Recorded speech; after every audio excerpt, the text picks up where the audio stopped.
미국과 한국, 세계 각 지역에서 오늘의 미국 탑뉴스 브리핑 듣고 계신 여러분 안녕하십니까?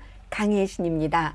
오늘 미국은 일요일인데 제가 어제 좀 늦게 잤거든요. 새벽에 3시 넘어서 잤는데 로스앤젤레스 인근에 3시 반 정도까지 어쩌면 거의 새벽 4시까지 비는 내리지 않았습니다. 그런데 일어나 보니까 6시에 눈이 떠졌었는데 굉장히 강한 소리와 함께 비가 내렸습니다. 그런데 지금 내리고 있는 이 비도 로스앤젤레스 시간으로 오늘 저녁까지는 아직 가장 강한 비가 아니라고 하거든요.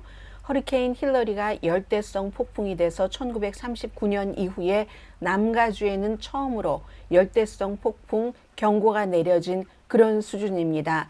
남가주에 계시는 분들뿐만이 아니라 많은 지역에서 실제적으로 이번 그 열대성 그 폭풍에 피해를 입으시는 분들도 이미 시작이 됐고요.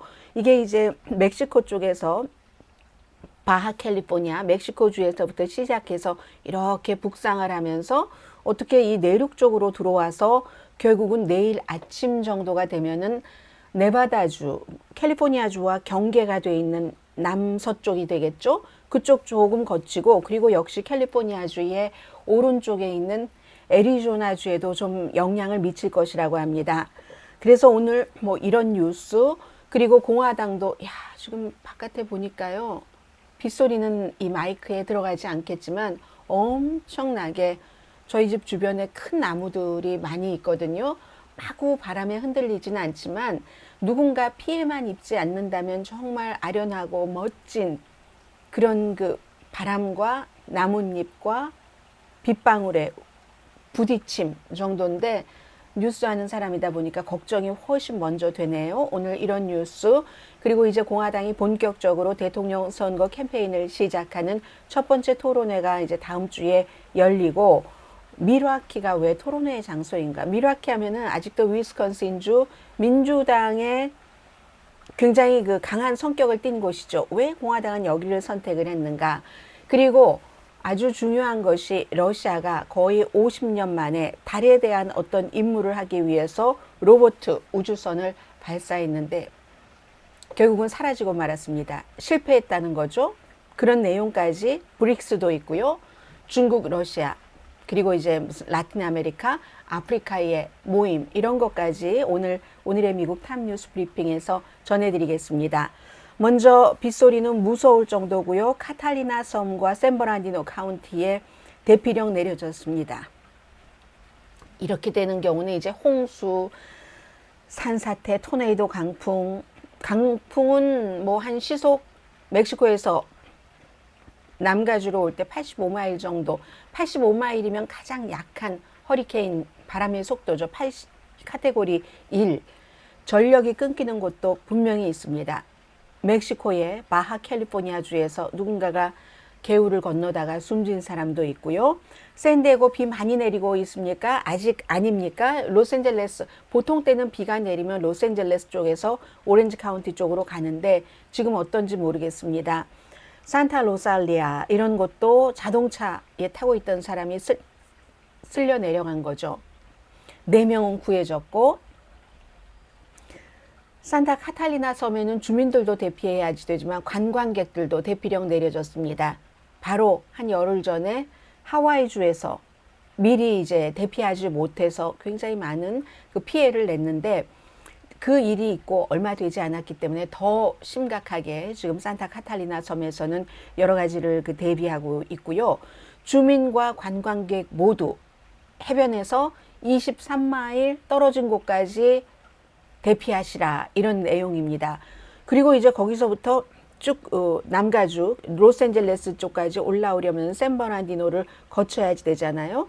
힐러리의 통로입니다. 샌버란디노 내륙이지만 대피령 내려졌습니다. 그러니까 비가 내리던 바람이 불던 천둥 번개도 치는 지역이 있을 수 있고요. 요즘에는 기후변화로 피해 나온 거 보면은 천둥 번개에 의한 피해가 더 크다고도 하는데 공원, 비치 전부 문 닫았습니다. 저쪽 조수아 트리 같은데 당연히 문 닫았고요. 대피령 내려졌습니다. 캘리포니아주와 애리조나 국경도 지금 마찬가지고요. 그러니까 팜스프링, 샌디에고가 있고 해안과 접해서 조금 내륙 쪽으로 들어가서 임페리얼이 있잖아요. 임페리얼 밸리. 그리고 위에로 올라와서 이제 남가주 이런데 제가 어제 하루 종일 캘리포니아 지도를 보면서 놀았거든요. 은퇴를 하면은 여기 로스앤젤레스 인근에서 살아야지 되는가 아닌가를 지금부터 결정을 하기 위해서. 그런데 제가 어제 공부한 그 모든 곳들이 전부 지금 이 열대성 폭풍 안에 들어가 있습니다. 인디오, 팜 데저트, 그리고 그 인근에요. 리버사이드 약간 이제 남동쪽으로 전부. 그리고 당연히 뭐 리버사이드 같은 데도 인디오나 팜 데저트만큼은 아니지만 지금 강한 열대성 폭풍권 안에 들어가 있습니다. 산타아나, 샌디에고 오션사이드, 뭐 산타 클라리타 물론이고요. 팜데일도 마찬가지입니다. 애나하임 쪽도 마찬가지고요. 지금 오렌지 카운티도 지금 제법 오렌지 카운티도 제법 이제 강한 바람 해서 이제 쭉 그 베이커스필드까지도 어느 정도 영향을 미친다고 하거든요. 캘리포니아주와 네바다주에 한 뭐 10인치 정도 비가 내린다고 하는데 지금 빗소리 너무 그 심각합니다. 아직도 그리고 이 비가 하이라이트 아니라는 건 말씀드리고요. 콜로라도 리버 밸리, 모하비 사막까지 가네요. 오늘 저녁까지 이쪽 내륙 지역에서도 토네이도가 발생할 위험이 있기 때문에 내일 아침 6시경에 라스베가스 쪽으로 이제 옮겨가기 전까지 남가주에서 이미 무슨 어떠한 피해든 피해가 발생할 것 같습니다. 1939년도에는 롱비치에, 그때는 이제 좀 해안이잖아요. 이쪽 서쪽 바닷가. 롱비치에 열대성 폭풍 주의보가 내려졌었는데 지금은 로스앤젤레스는 완전 내륙인데도 지금 이런 비상 사태가 선포가 됐습니다. 주 전체적으로 자연재해로 의한 그 경제적인 손실은 말도 못하게 많죠. 하와이가 그랬고 이제 또 캘리포니아주도 마찬가지로 준비는 했지만 뭐 기본적으로 경제적인 손실하면은 꼭 뭐가 파괴돼야만 손실이 아니잖아요. 메이저리그 야구 게임도 일정 뭐 세 개인가가 변경을 했죠. 그리고 스페이스 X도 로켓 발사 적어도 월요일 이 허리케인으로 인한 열대성 폭풍이 지나간 뒤까지는 연기를 했습니다. 조수아 트리 국립공원은 말씀드렸지만 그보다 조금 이제 위쪽으로 올라와서 모하비 국립공원 그 보호구역도 전부 폐쇄했거든요. 사람들이 그 안에 갇혀 있으면 안 되니까. 그래서 이제 홍수 같은 것이 일어날 가능성이 높으니까 관광객들도 발이 묶이는 것을 막기 위해서 지금 그랬습니다. 올 들어서 이미 상반기에 자연재해로 인해서 미국에서 1250억 달러 손해를 봤답니다. 그리고 이 같은 손해는 한 43% 정도만 보험에 가입돼서 보험으로 커버가 되거든요. 완전하진 않겠지만 그렇게 되는 경우 점점 보험회사들이 피해가 많으니까 마지막에는 이 지역에서 우리 보험 안 받겠어라고 하지만 그 전까지는 보험료가 올라가겠죠. 이런 모든 것들이 직접적으로 간접적으로 경제적인 자연재해에 의한 피해입니다. 그러니까 우리가 기후변화를 다시 생각을 안 할 수가 없는 거죠. 경제적으로 여러 가지 자연적인 문제는 그렇고 저는 저희 회사에서 수십 년 동안 저희와 마찬가지로 일을 해주셨던 그분은 이제 아주 기초라고 할까요? 기본적인 일, 회사의 여러 가지 일들도 뒷일, 몸으로 해야지 되는 일들도 처리를 해주셨고 새벽에 신문이 배달되면 신문도 이제 저 같은 사람에게도 다 오피스마다 다 배달을 해주셨고 그런 분께서 엘살바도르에서 오신 분이거든요. 오래전에 저희 회사 수십 년 다녔습니다. 그 엘살바도르에서 오신 분이 오랜만에 이제 휴가를 간다고 뭐 비행기 예약까지 해놓고 했는데 지금 당연히 못 갔으리라고 저는 생각이 되거든요. 이렇게 가족이 많아요. 그분이. 가족들끼리의 어떠한 것까지 정서적인 유대까지도 영향을 주는 게 이 같은 자연적인 문제입니다. 그래서 개인적으로 경제적으로 피해도 주고 역사책에 쓰여지겠죠. 로스앤젤레스에 열대성 폭풍 주의보가 내려졌고 준비는 했지만 어떠어떠한 피해가 있었노라. 그 피해는 예상보다 적었다, 많았다 이렇게. 여러분들 웬만하면은 오늘은 운전하지 마시고요. 캘리포니아주에 살고 계시는 모든 분들이요. 뭐 네바다나 애리조나도 마찬가지고요. 캘리포니아와 가까운 쪽에 있는 운전하지 마시고 이런 때 저처럼 저는 오늘 방송 끝내고도 또 다시 지도를 구경할 거거든요. 일단 캘리포니아 플루톤, 애나하임부터 좀 남쪽으로 저쪽 산 쪽으로 어제는 한참 봤는데 산도 무서워서 이거 어떻게 해야지 되지? 평지를 봐야지 되는가 하는 생각이 드네요. 집에서 여러분들 맛있는 빈대떡 드시고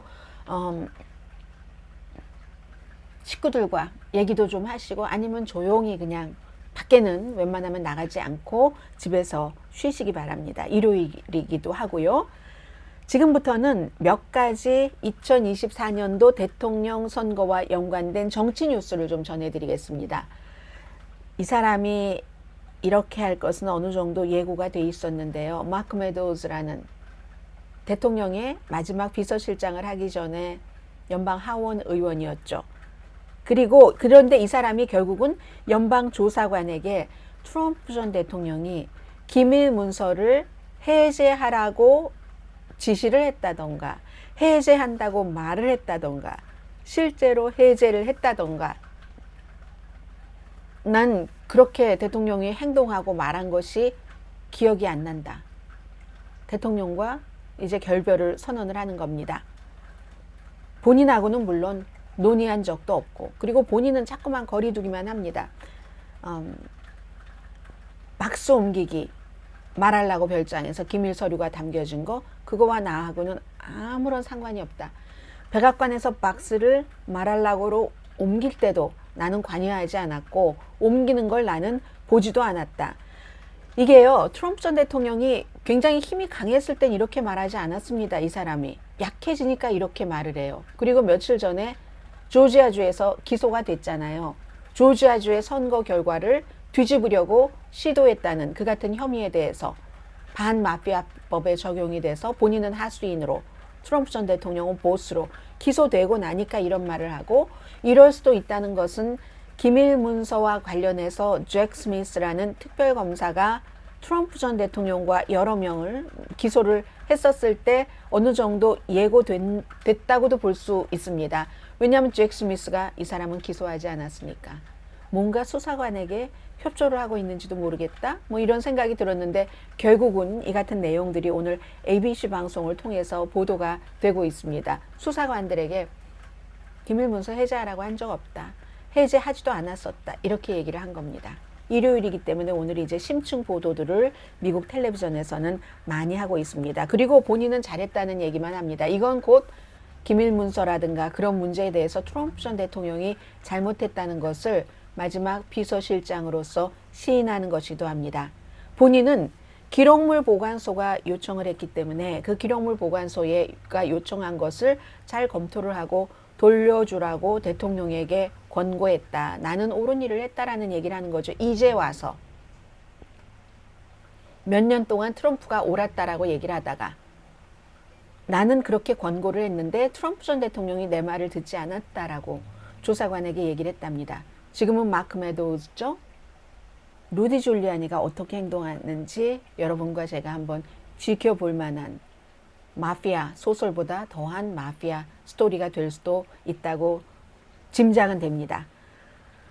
아무튼 이 조지아에서도 기소가 돼서 조지아 기소는 다음 주 25일까지 전부 그 아주 악명이 높다고 하잖아요. 풀튼 카운티 제일로 감옥으로 가야 된다면서요. 트럼프 전 대통령이 갈지 뭐 이렇게 온라인으로 할지는 모르겠습니다만은 대통령에게 그 정도 그 권한은 자율권은 좋습니다.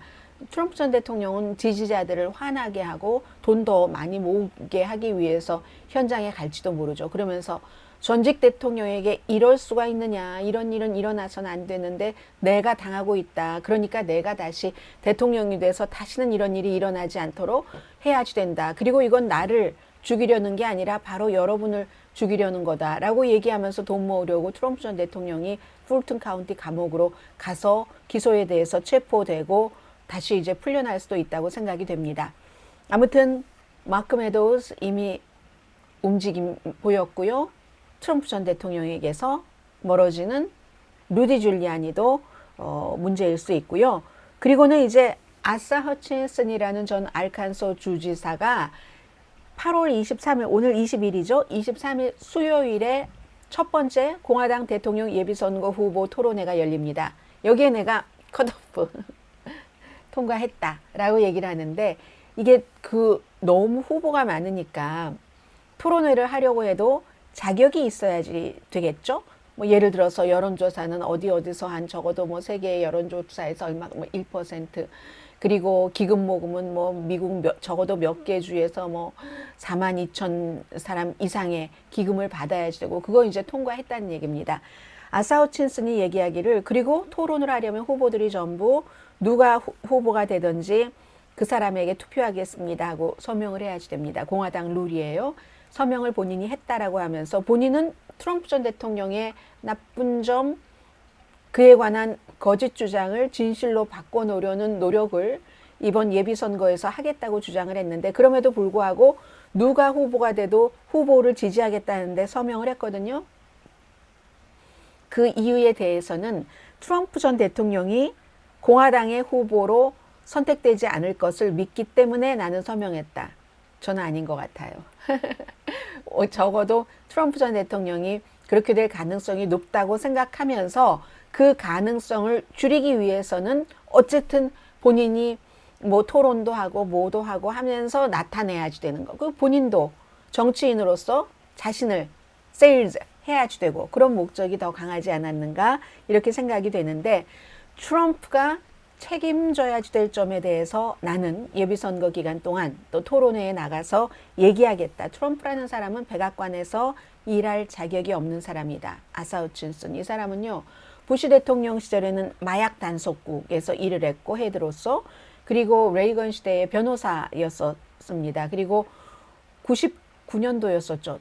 빌 클린턴 전 대통령 탄핵 재판 때, 그때는 그 탄핵 재판을 관리했었던 사람이기도 합니다. 공화당으로서. 공화당 맞습니다. 그런데 다만 지금의 공화당이 트럼프 이전과 트럼프 이후로 바뀌어서 많이 달라졌기 때문에 지금 원래의 공화당 성향의 사람들이 트럼프 전 대통령에게 맥을 못 추고 있는 거죠. 자, 그리고 왜 수요일 날 여러분들 많이 들으실 겁니다. 밀워키에서, 왜 밀워키지? 위스콘신, 진보적인 주잖아? 물론 약간의 지난 몇 번의 선거에서 움직임이 있었지만 그래도 아직도 진보적인 주잖아. 왜 진보적인 주에서 공화당이 첫 번째 중요한 의미 있는 토론회를 하지? 뿐만 아닙니다. 전당대회도 내년 7월 달에 밀워키에서 한다고 발표를 했거든요. 그래서 좀 말씀드리겠습니다. 많은 분들은 밀워키 하면 밀워키 벅스, 그리고 뭐 밀워키 비어, 밀워키 무슨 치즈, 뭐 이런 얘기를 많이 하시잖아요. 바로 밀워키 벅스가 경기를 치르는 그 경기장에서 이제 뭐 공화당에서 전당대회도 하고 행사를 치르게 되는데, 이 민주당의 땅이라는 얘기예요. 민주당의 영역이라는 얘기인데, 전에도 민주당은 당연히 여기서 토론회를 한 적이 있고 공화당도 그런 적이 있지만, 공화당은 이 위스콘신 주에 그 호수가 있고 하는 그 주에 밀워키에서 전당대회를 치른 적은 없습니다. 8년 전에 이제 마지막 토론회를 거기서 했는데, 왜 올해는 두 가지를 다 위스콘신 주의 밀워키에서 하는가? 원래 민주당이요, 밀워키에서 2020년도 바이든 대통령 선거 치렀을 때 그때 전당대회를 밀워키에서 하기로 예정을 했었습니다. 그런데 2020년은 뭐 여름 이런 때 전당대회를 하는데, 봄이 되기 전부터 코비드가 시작이 돼서 가상으로 했잖아요. 민주당이 전당대회를. 그 가상으로 했기 때문에 뭐 말솜씨가 수려하지 않고 한 바이든 대통령에게는 그때부터 행운의 여신이 있었는지도 모릅니다. 딱 준비된 그것만 가지고 가상으로 전당대회를 치렀기 때문에 그때 전당대회를 하려다가 못했었고, 그리고는 이제 지난해 8월 달에 공화당에서 밀워키에서 전당대회를 하겠다라고 발표를 했습니다. 파이설브 그 포럼이요, 밀워키 벅스가 경기를 치르는 그곳에서 한다는 얘기인데, 왜 다 밀워키를 원하는가? 뭐 민주당도 거기서 뭔가를 한다고 하고, 뭔가 밀와키를 가느니 밀와키보다 훨씬 뭐 전당대회도 많이 해보고 뭐 여러 가지 정치에 있어서의 기간 산업이 많이 발달되고 그렇게 되는 경우는 기금 모금도 해야 되잖아요. 밀와키하고 이 시카고하고 한 90마일 정도밖에 안 떨어졌거든요. 클리블랜드도 있고 그 주변에 디트로이트도 있고 뭐 트윈시티도 있고 다 전당대회도 유치해 본 곳인데 전당대회를 유치해 보지 않은 밀와키에서 공화당이 토론과 전당대회를 한다 하는 거. 밀와키라는 도시는요 1908년 이후에 공화당 시장이 없는 주입니다. 굉장히 진보적이기 때문에요. 이 위스콘신 대학교에 특히 경제학과 이런 데가 무척 진보적이잖아요. 그쪽 지역의 그런 그 정서에 따라서 유승민 전 대표가 그 위스콘신 그쪽에서 공부를 했는데 세 명이 소셜리스트라고 난 사회주의자야 라고 얘기하는 사람이 세 사람이 합쳐서 38년 동안이나 밀와키에서 시장을 했습니다. 얼마나 진보적인가 하는 것은 여러분들께서 짐작을 하시겠죠? 그런데 그 사람들은요 사회주의 혁명이다 이렇게 한다기보다는 좀 실용주의라고 할까요? 뭐 좀 공공 프로젝트 같은 것을 굉장히 중요하는 그런 정도로 진보적인데 그런데도 최근에는 양당 그 지도자들이 많이 방문을 했습니다. 레이건도 2번 갔고 오바마도 2번 갔고 오바마 때에 그 이쪽을 위스콘신 이쪽을 아주 블루로 굉장히 많이 좀 다짐을 했었죠. 그래서 이제 그 뒤에 힐러리 클린턴이 사실은 진 이유 가운데 하나도 전당대회 끝나고 나서는 그리고 나서는 위스콘신주를 방문하지 않았잖아요. 너무너무 민주당이 이긴다고 확신을 했기 때문에. 그래서 바이든이 이겼잖아요. 아니, 트럼프가 이겼잖아요. 그 당시에 위스콘신을. 그래서 바이든은 좀 신경을 썼죠. 이거, 야, 이 위스콘신 이런 지역도 공화당이 이길 수 있는 곳이야. 아무리 사회주의자들이 시장을 38년이나 한 곳도 이렇게 생각을 하고 바이든이 열심히 공을 들여서 가까스로 위스콘신에서 그 당시에요. 그 표차가 마진이 1% 미만이었습니다. 그렇게 이겼죠. 그리고 마찬가지예요. 그 공화당이 이겼을 때도 그다지 큰 차이로 이기지는 않았고 그러한 일로 뭔가가 블루인데 레드도 될 수 있고 하는 이런 부분들을 잡아보자. 민주당은 민주당대로 이거 레드로 가면은 안 된다. 라는 생각으로 잡는다는 얘기입니다. 물론 위스콘신주가 밀와키가 있는 오하이오만큼 뭐 펜실베니아만큼 미시건만큼 중요하지는 않을지도 모르지만 그쪽 넘어가면 큰일이니까 오하이오는 이미 공화당으로 넘어간 것이고 그렇기 때문에 블루라는 벽을 장벽을 지키기에는 너무나 민주당으로서는 결정적이고 공화당으로서는 뭐 이게 레드가 될 수도 있어 하는 부분에서 결정적인 그런 것이죠. 아무튼 그래서 바이든이 이번에도 2024년도에도 이 위스콘신에 굉장히 그 신경을 쓰게 될 겁니다. 아무튼 항상 어떠한 정치적으로 중요한 일이 있을 때는 그곳에서 그만한 가치가 있을 때 그러는 거잖아요. 그래서 이제 우리가 다시 한번 이제 공화당의 토론이 있고 전당대회가 있을 때 밀와키라는 도시에 대해서 좀 생각을 해볼 수 있고요.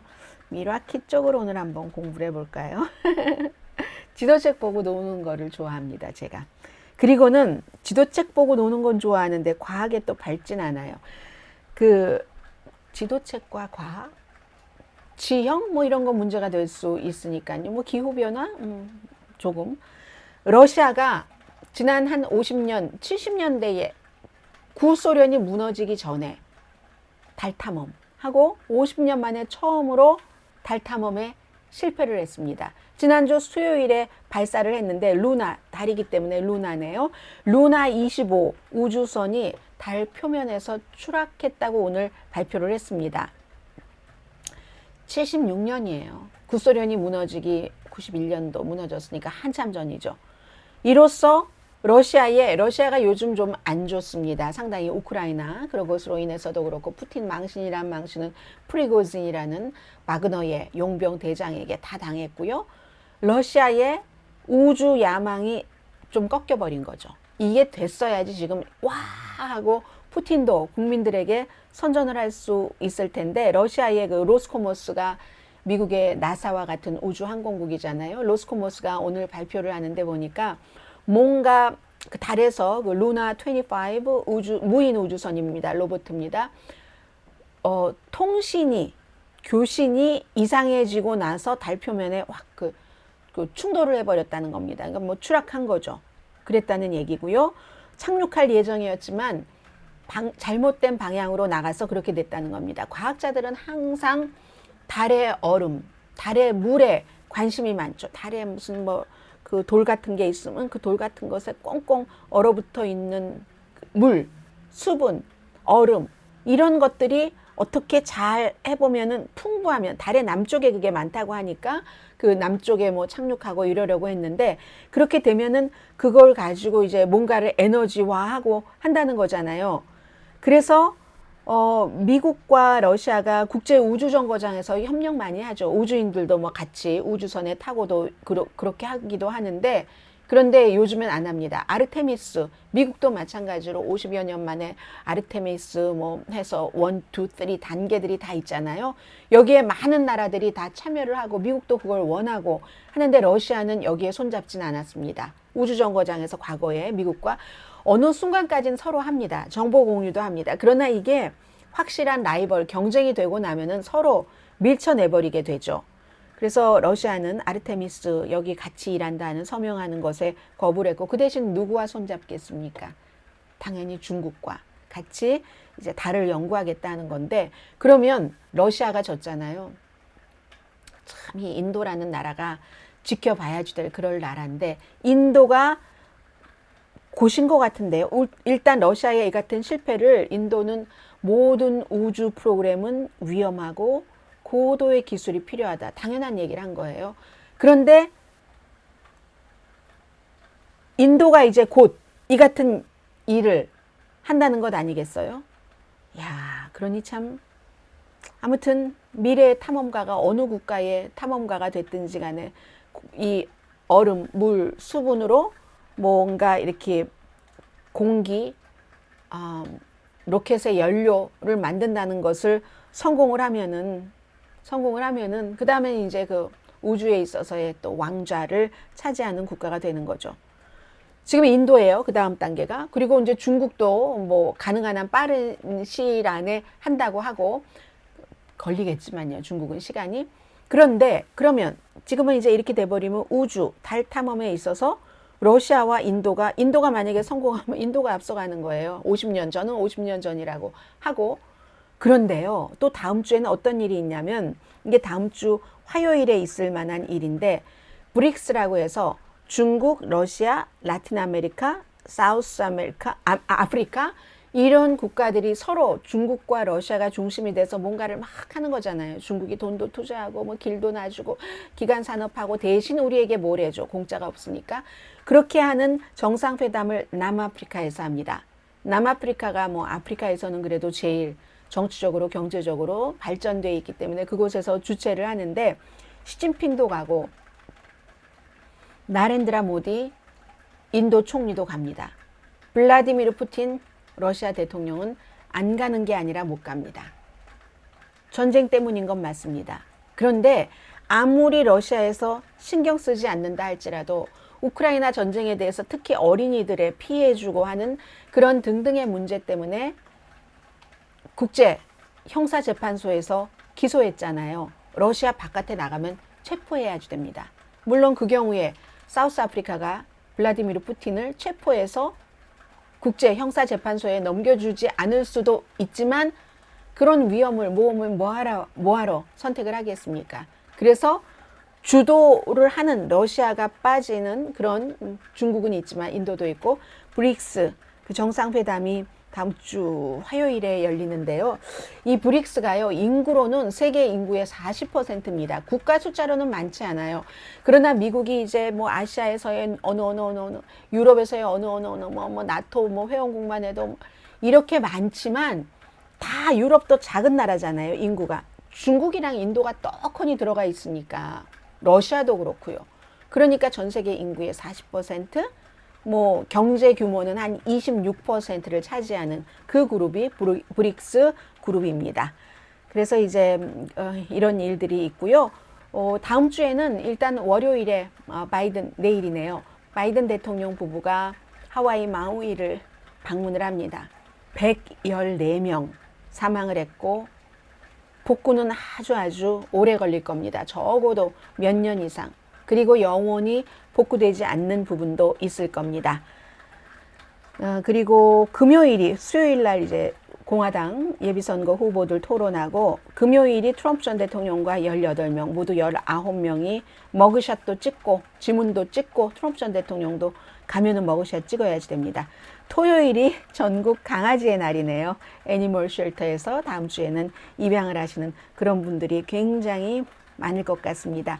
자, 이상으로 오늘의 미국 일요일입니다. 한국은 월요일이고요. 탑뉴스 브리핑 여기서 마치겠습니다. 로스앤젤레스 주변, 남가주 전부 지금 네바다 일부와 또 애리조나 일부 서쪽, 네바다는 남서쪽, 그쪽에 바람 많이 불고요. 비도 오고 하니까 여러분들 웬만하면 외출하지 마시고요. 좀 차분한 일요일 지내시면 좋겠습니다. 강혜신이었습니다.